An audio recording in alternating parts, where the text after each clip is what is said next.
Hello, everyone. Welcome to VRIC Media, your most trusted voice in metals and mining. I'm your host, Daryl Thomas, and today we have the pleasure of interviewing the independent speculator himself, Lobo Tiggre. How you doing today?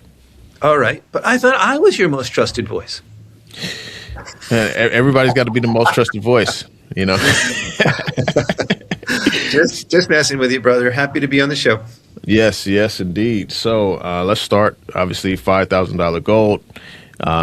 Some people are still kind of upset that gold hasn't went over $5,000 or stayed above $5,000, but it seems to be building the floor. I'm curious in your outlook on gold as it continues to hover around this 4,900 to 5,100 price range. I like the way you framed the question. That is my view, that we are in a correction and consolidation period. Just the way we had, that big shoulder over 2,000 and over 3,000. If anything, I expected this to happen $1,000 ago. I was really surprised that it blew through 4,000 and onto 5,000, 5,600. Really, after such a vertical screaming rise, some correction and retracement is anything but surprising. It doesn't necessarily mean the top is in. I can't prove that that's not the case, but that is not my view. And I'm not one of these guys who draws lines in charts too much, but I look at that chart and it doesn't look like it's rolled over to me. It just looks like a volatile bull market. So that is my view. Same for silver, but just on steroids as usual. Mm-hmm. Got it. So some of the headlines have kind of cooled off. When we were going through that parabolic move, the headlines were very, very exciting, and you could tell like there was some sentiment changes, and then now they're kind of like, kind of interesting how they view it now. Well, let me push back on that a little bit. If the narrative hasn't changed, and the narrative is pro gold and silver, pro hard money. It's very interesting that Bitcoin has struggled with this narrative, but let's leave that aside for the moment. I'm not hearing the talking heads on financial media saying, "Oh, that was it. That was the top." I mean, maybe one or two grouches here and there, but that's not the narrative. That's the exception rather than the rule. Mm-hmm. Everybody is still talking, the debasement trade. It's very funny that Wall Street just discovered the debasement trade this year or this last year. We've been talking about it since 1971, but Wall Street has discovered the debasement trade. That hasn't gone away. Central banks haven't stopped buying. Serious deep pockets around the world are still looking at the geopolitical risk and other things and saying, a little bit of hedge here and, that financial asset that I can be long for which there is no short, that safe haven. Maybe we should have a bit of that in our portfolios. None of that has changed as far as I can tell. And there's a lot of buy the dip mentality that's now gone from AI stocks or other things into our space. So no, I don't see the story changing. I'm not basing all of my investment decisions on what the mainstream herd does. That's kind of the opposite of what I do in general. But I'm saying that it just doesn't feel blow off toppy to me. It doesn't feel like, that kind of reversal that comes with that spike at the top. And sorry, real quick, by the way, there's a free article on the website I just put out from last weekend's digest, and I charted that. I'm not a chartist, but I asked myself, well, what would this look like compared to other peaks if January 27 was the peak, or 28, or whatever it was? And the answer is it looks different. Like this time, it looks kind of like this. It's an upward trend.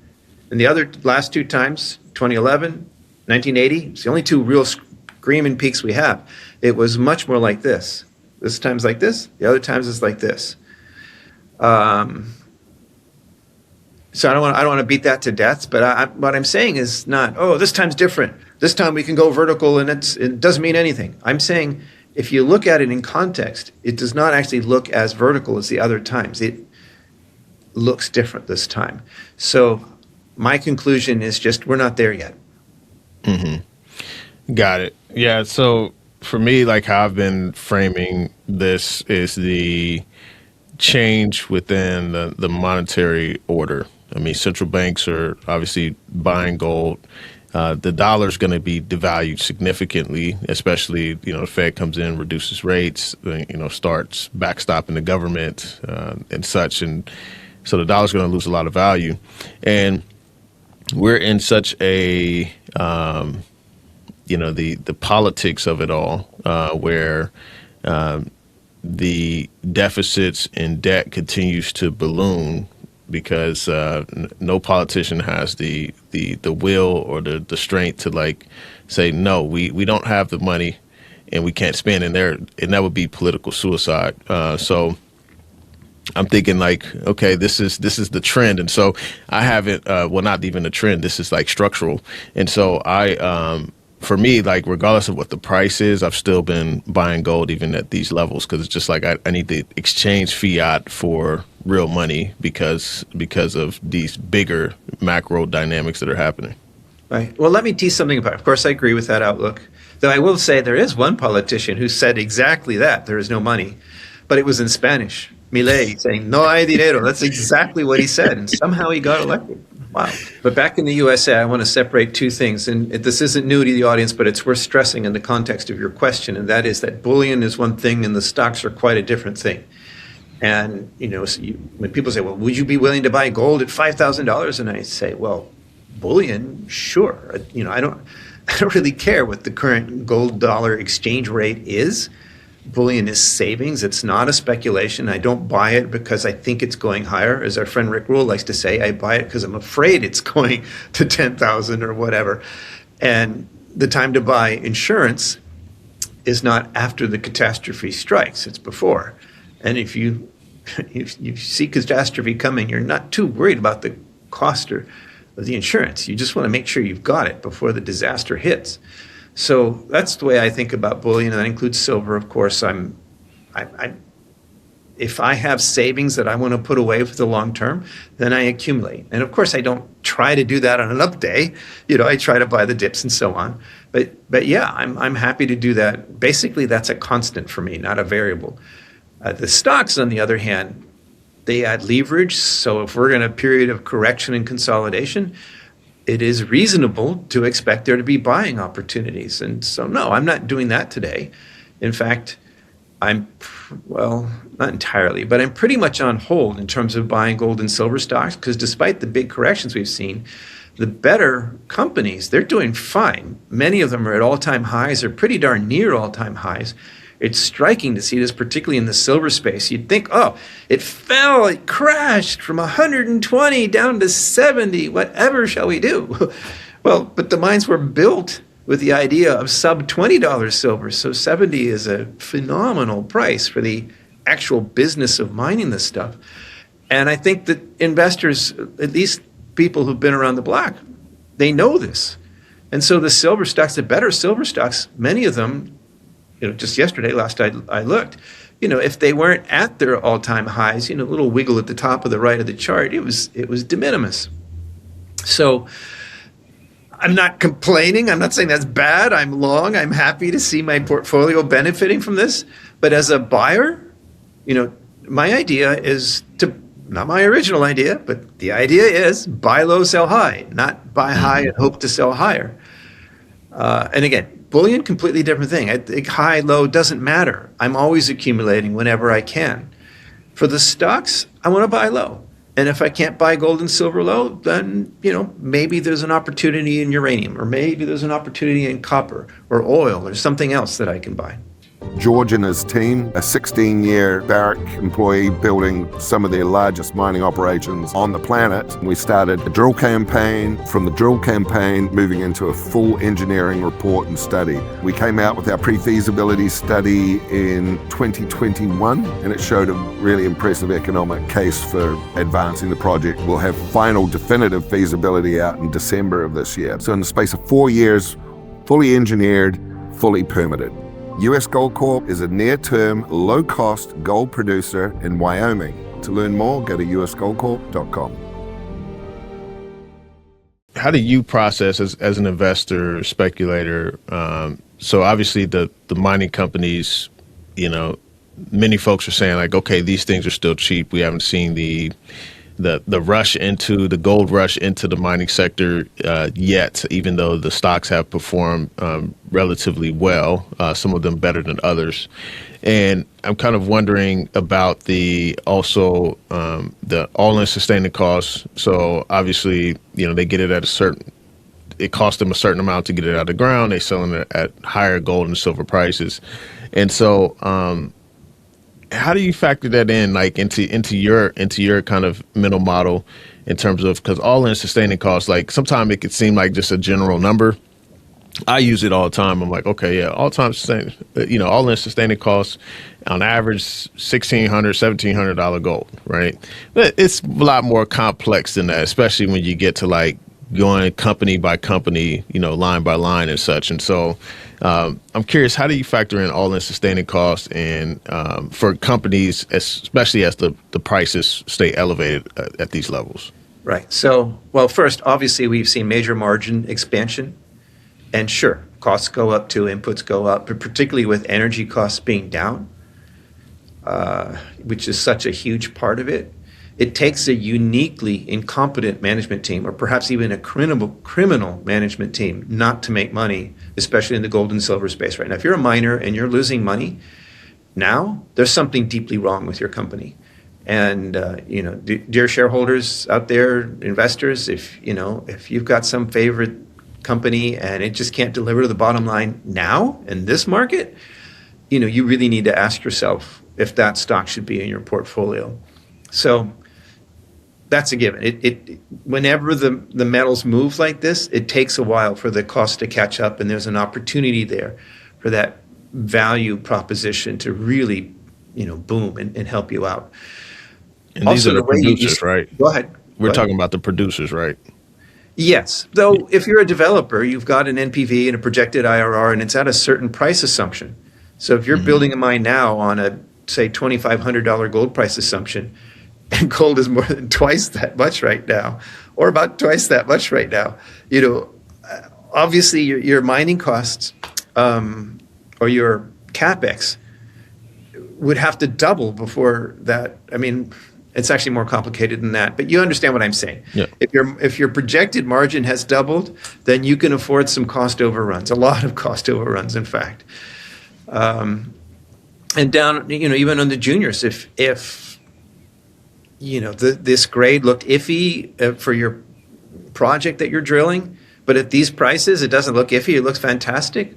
Well, you might get more credit for drilling off more of that stuff. Whereas in a market where margins are being compressed, adding more ounces that may or may not make any money doesn't really do you any good.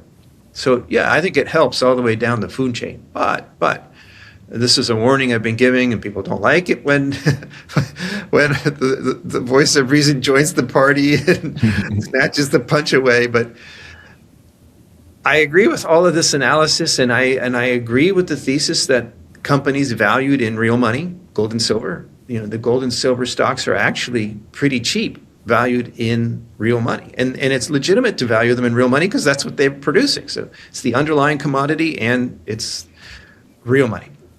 So I get that. But if there's a big scare in the markets, if the AI bubble goes from deflating to exploding, and we have a 2008 scale event, something like that, everything's going to get whacked, including gold and silver, and the stocks will get whacked. And the fact that their margins have expanded so much they can afford a lower price, if gold drops $1,000 in one day, the gold miners will still make a ton of money.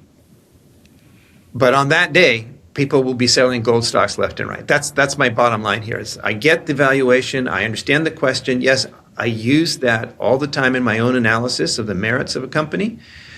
But I don't kid myself that just because I think this company is strong and can weather the storm, that the baby won't get thrown out with the bathwater in a waterfall event. Yeah, for sure. Yeah, I definitely could see that, especially with the irrational behavior and emotional behavior. And it all goes back to like investor psychology and so many other factors, right? Sorry, just real quick. That's how we make money. If Mr. Market was completely cold, calculated, logical Mr. Spock, not Dr. Spock, Mr. Spock, right? There'd be a lot less opportunity for us. But it's precisely because he gets so irrationally manic depressive and oversells things like way objectively below their value that we can buy low. And then he gets all excited and jumps on the bandwagon and he gets way irrationally exuberant to the upside. And those swings, those mood swings from Mr. Market are that's how we make money. Yep. Yeah, for sure. I mean, I remember buying at the Liberation Day lows, made a lot of money. Good on you. Good on you. So silver, so this pivoting to silver as, specifically. So obviously silver had a way sharper haircut than gold during the recent, kind of blow off top. And so I'm kind of curious if the outlook for silver has changed. I mean, obviously we're still in a deficit and such, and I don't know what silver measured in dollars should be, considering this deficit or how high to go. But there's just so much other variables that plays into silver, and so just curious in your outlook on this particular metal. Well, I have for some time been called Darth Silver because I keep pointing out that it has an increasingly important industrial side. And the funny thing is that in the current context, I think that's actually a plus, not a negative. Like, instead of hating on me for pointing out silver's industrial side,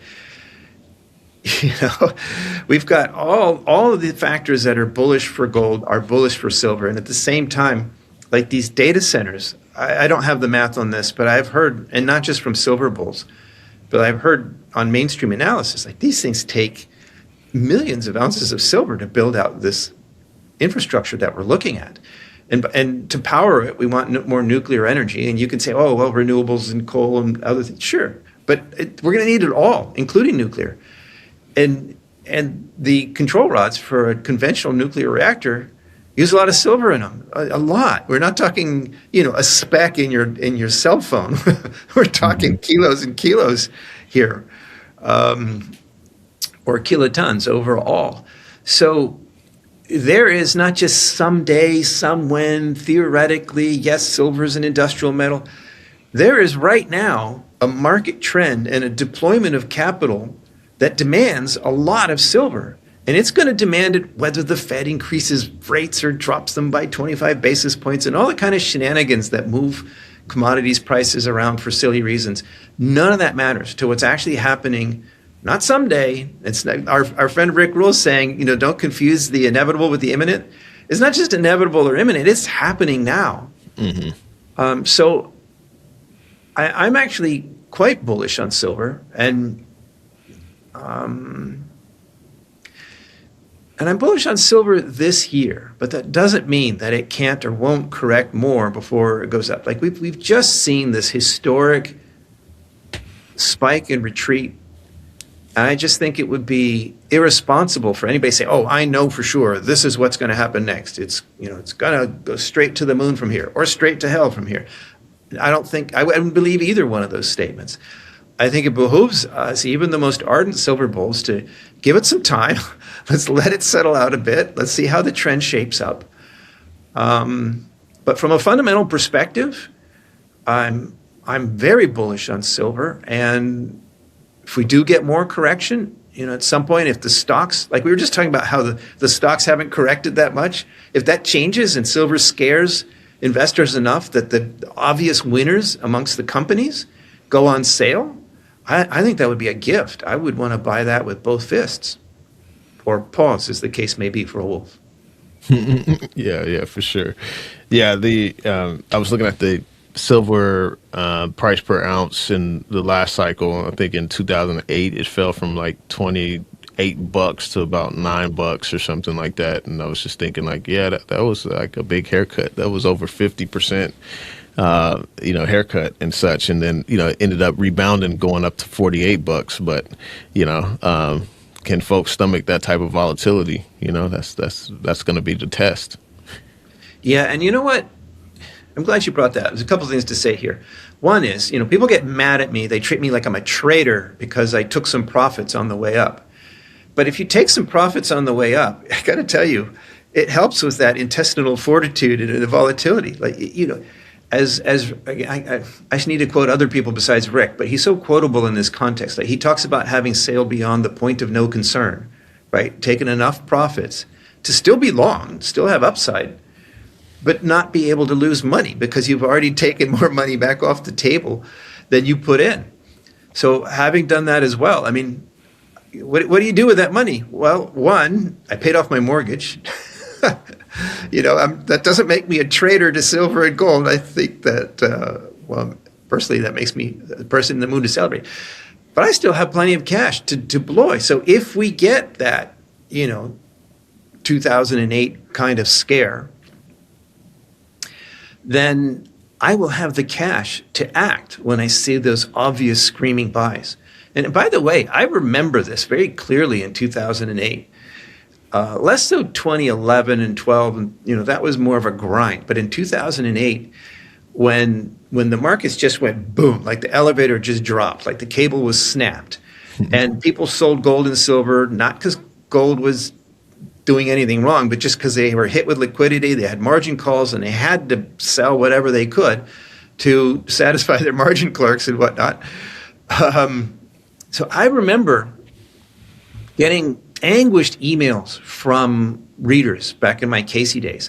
And the anguish wasn't, oh, you bastard, you told me to buy these stocks and now they're going down. No, that wasn't it. They understood. Our readers, at least, they understood that if not generational, then at least once in a decade buying opportunity was shaping up. And their agony was, I'm all in. Like, I get it. Oh, man, look at these bargains. I want to back up the truck, like Doug Casey says. There's a Doug Casey quote. Back up the truck, right? I want to back up the truck.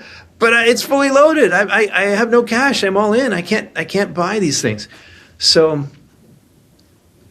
that's sort of my defense of the idea is buy low, sell high. You can't forget the sell high part. And if you do sell high and it goes even higher, don't have FOMO. Don't have sour grapes. You can't lose is a great thing. And you have cash in case there is a fluctuation and you need it. So I just think you stick to discipline, you don't give in to FOMO, and you come out ahead over time. Yeah, for sure. So I do want to touch on a recent issue that has occurred with the silver company, and this was in Mexico. And so thinking about jurisdictional risk, obviously Mexico is highlighted as one of the premier locations for silver mining, and many silver companies have projects down there. And so, the recent issue had to deal with the cartel and such, and that's kind of the speculation and news headlines about it. I'm curious about jurisdictional risk now, and so I've seen some folks say like, "Oh, I'm only invested in the U.S., Australia, and Canada now," and obviously jurisdictional risk is everywhere. But just curious in how do you process that within your investment strategy? Yeah, well, here I will disagree with my mentors. I'm very sensitive to political risk. And, I never say never. If something's trading for pennies on the dollar, maybe I'm willing to accept Ebola risk, but in general, I'm not.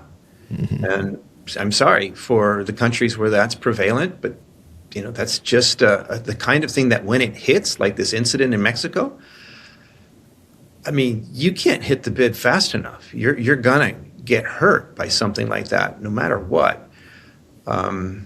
The thing in Mexico, it's interesting. Like right after that happened, Mexico and Canada announced a joint initiative to try to bolster and foster mining. Well, good luck with that. In the case of this elevated, not just political, but country risk, we also call it. It's not just the politics and the regulators; it's physical security. And this isn't my original idea, but I read an article by somebody recently who pointed like suppose you're a savvy cartel. Big boss down there, and you got a lot of money. You're not just going to stuff the back room with dollar bills. You're going to invest some of it. So you know something about investing. So what if the people who did this What if they shorted the stock and then did it? Like, it has nothing to do with ransoms or land use or pollution or any of that. They don't care what happens. They just shorted the stock. It got whacked, and they made a ton of money in the clean, like on the market.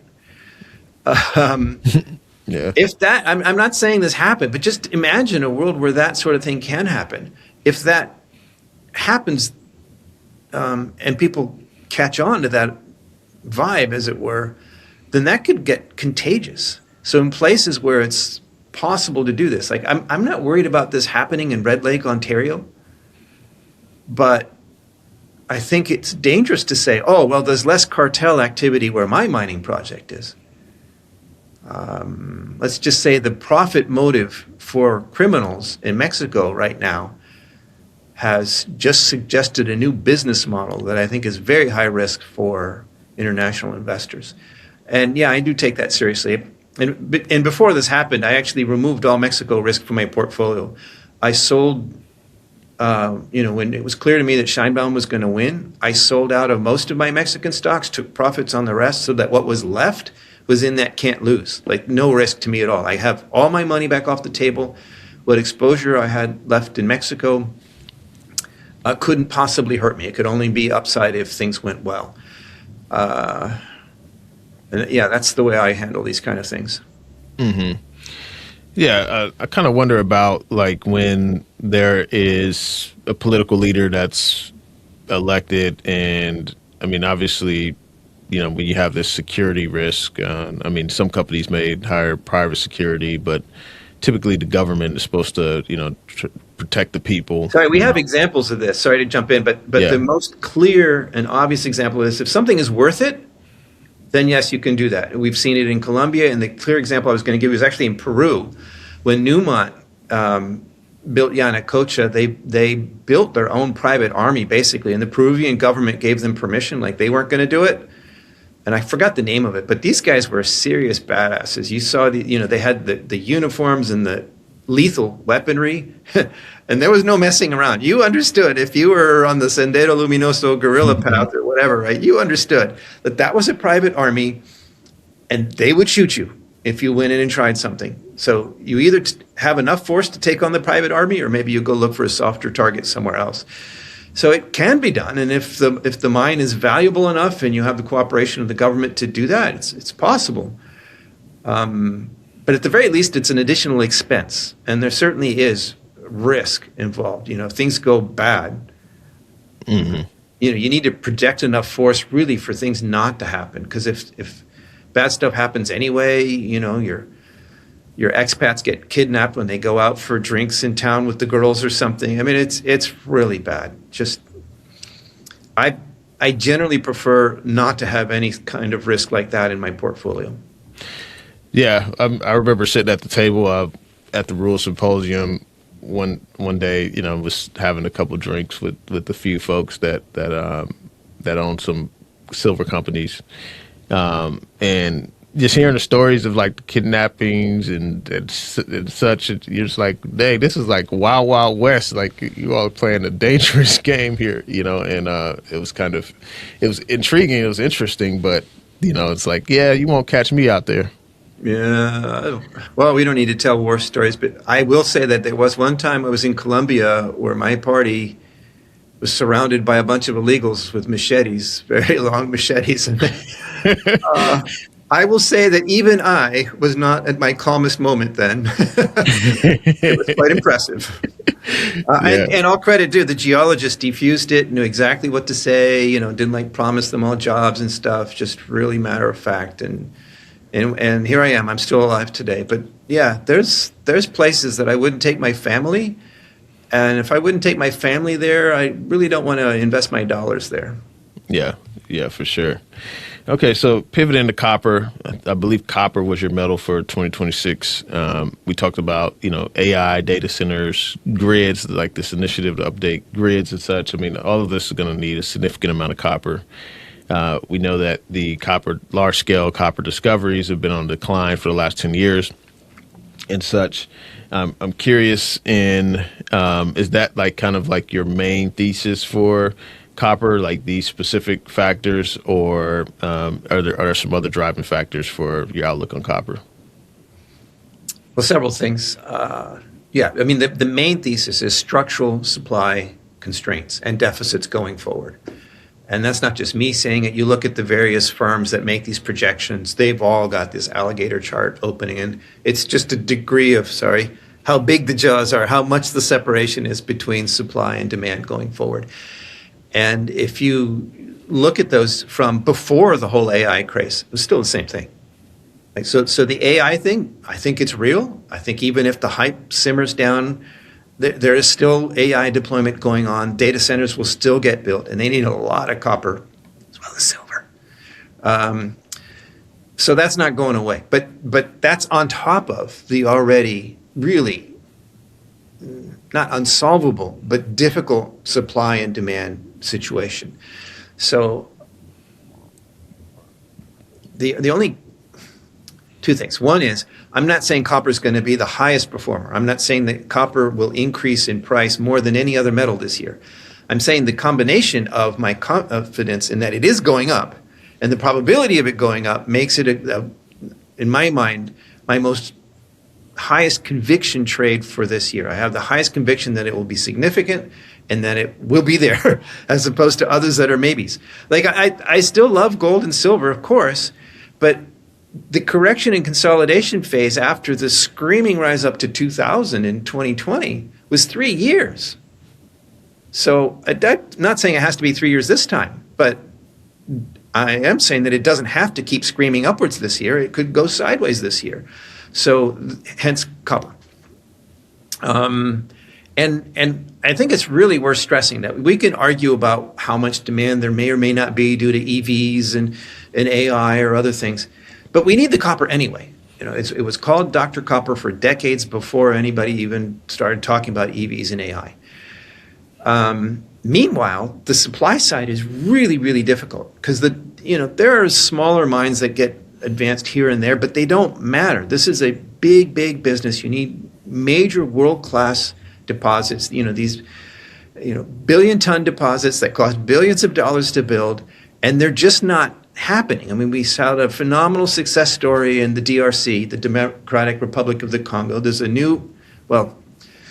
the discovery has been known for decades, but newly greatly expanded discovery high in the Andes on the Chile-Argentina border. You all know who I'm talking about, folks, right? These are great, but there's one is 15 years ago and one is we need, according to the experts, we need something like 5 of these every year just to keep up with the projections. And it's not happening. So, and I have basically the same view as regards supply and demand for uranium. The difference being that there are more known and developable uranium resources that can come online at a high enough incentive price.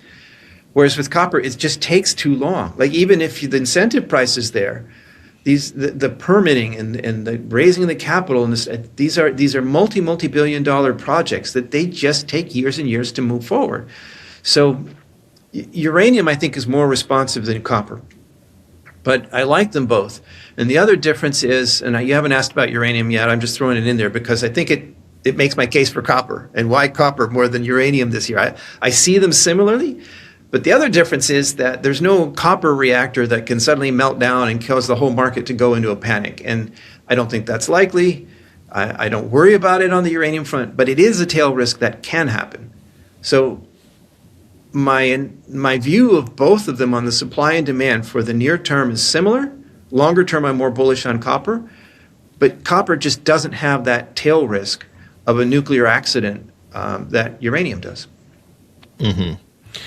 Got it. Okay, so I actually wanted to look at uranium. So one thing I noticed here on this chart, I mean, obviously since 2020, it's just been a grind upwards, and then we had a decent sized correction. But here recently, we had this huge spike here, which this was when gold and silver sold off. I mean, it was uranium was spiking upwards. Actually, if you zoom in, that spike was after. I'm pretty sure that spike was in February, and the gold and silver top was in January. Yeah, yeah, exactly.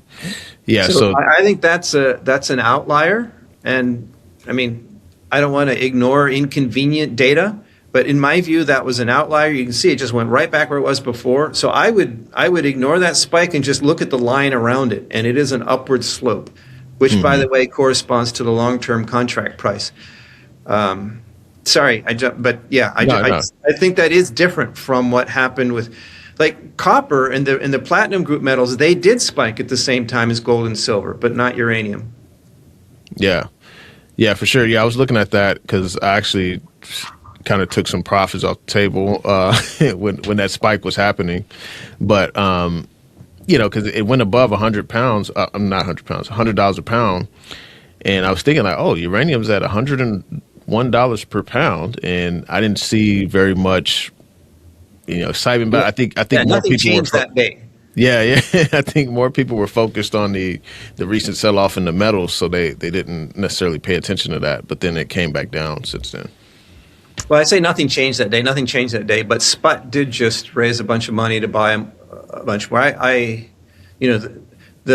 The rumor on the mean streets of Toronto and Vancouver was that it was Spot induced. I'm not sure that that's necessarily a proven thing, but easy come, easy go. I think the longer term trend there makes it investable. My main challenge in this space is, and by the way, congratulations for taking some profits. Good on you. I mean, maybe just buy back more uranium again on the dip. Mm-hmm. Yep. But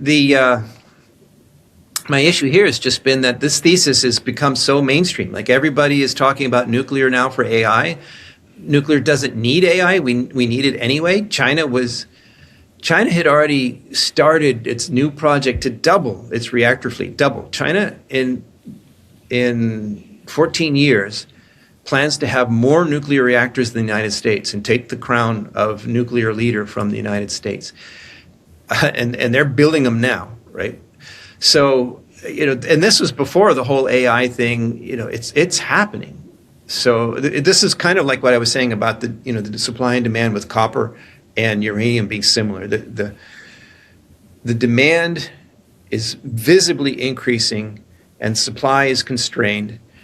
And, by the way, that billion pounds of uranium that are supposed to be out there, not all pounds are created equal. Some of them can never be permitted. Some of them are very low margin. And it will take higher prices to cure high prices. And I don't think we're there yet. Mm-hmm. Have you noticed anything with the term market? Is the term market just typically just steady inclining, or what's your view on the term market?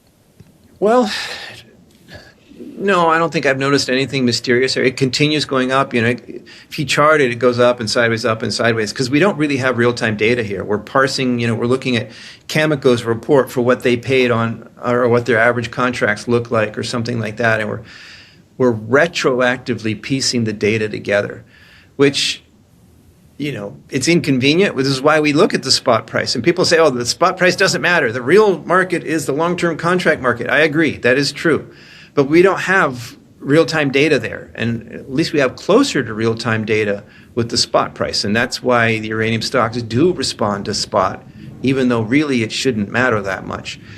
But to me, the trend looks healthy. It's carved out a bottom. It's going and growing. There's no signs of it rolling over. It looks like an upward trend to me that is unbroken. Okay. Yeah, appreciate your thoughts on that. So platinum and palladium, I want to end there. So we had a huge spike. I mean, I think platinum went up over $1,000 over the month of December, from November to the end of December. Sharp correction, and then I don't think it's rebounded as much as gold has, and obviously it's a different metal, industrial usage and everything. Do you see platinum going higher? I mean, obviously, we got the South Africa dynamic and Russia. Like, most of the production comes out of those two regions, and those aren't the most favorable places where you may. For mining, or there's a lot of political risk and things of that nature. And so just curious in your perspective on platinum and palladium. Well, I do see the PGMs as purely industrial metals. I don't see them as monetary metals at all, or safe haven assets. I mean, imagine a Mad Max scenario where, the computers are all gone and you got to go out there in the world and barter, right? People can recognize gold pretty easily. Silver, if they know what they're doing, they can probably recognize it. Platinum or palladium, it might look like silver to them. If somebody confuses your silver for platinum, they'll give you more for it. If somebody confuses your platinum for silver, they ain't giving you more for it. Mm-hmm. So I just don't see them as safe haven assets at all. They're industrial in my view. And that view caused me to completely miss out on that surge in platinum and palladium last year. I didn't think they would respond as much to gold as silver did. And for a long time, they didn't. It just like at the end when I think what happened was, people are looking at gold over 5,000 and seeing it going vertical and feeling the FOMO and saying, oh, that's great. I want some of that. But 5,000, I can't make myself pay 5,000. I'll buy some platinum instead. Platinum's cheap. So I think they got the PGMs got a Johnny-come-lately tailwind. And I missed that. So the good news is, in the next big blow-off breakout, we now have recent evidence that suggests that people will pile into the PGMs along with the monetary metals in the next blow-off top. So I think that's investable. Like I learned something from this. Like I was wrong, not wrong that they're industrial, but wrong that investors would ignore them in a gold-silver mania. So next time we have a mania or a manic phase, then I think PGMs are more likely to be in my portfolio to be part of that. That said, because they are more industrial or more purely industrial, I'm not in any hurry to buy now. I think the opportunities to buy low are likely still in front of us. I'd like to see that gold and silver are moving out of the correction and consolidation phase and moving into the next upward trend. And then that's where I'll be more interested in PGMs. Okay. Got it. Yeah, appreciate those thoughts.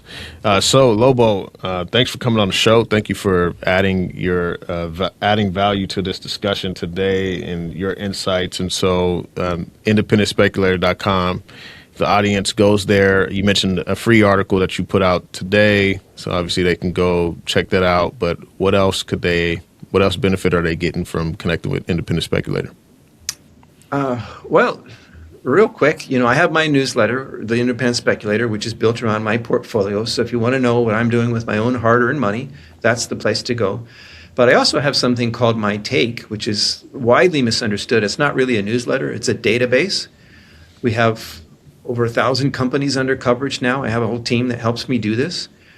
And it's not really a stock picker's tool. It's a due diligence tool. That what we promise is not to know the future, but that our opinions are not for sale. And we try to give you the most independent analysis that we can of companies that readers request. But the easy ask is if you're at all interested in any of this, we have a free weekly newsletter, call it The Digest. You can sign up for free on the website and see if you like the way I think and whether or not, I might be your due diligence guy through my paid services. Okay, sounds good. Well, you all have the information. Be sure to go check out Lobo there at independentspeculator.com. Hit the subscribe button if you haven't subscribed to VRIC Media yet. I love how you support. Thank you for coming back on the show, Lobo. Thank you.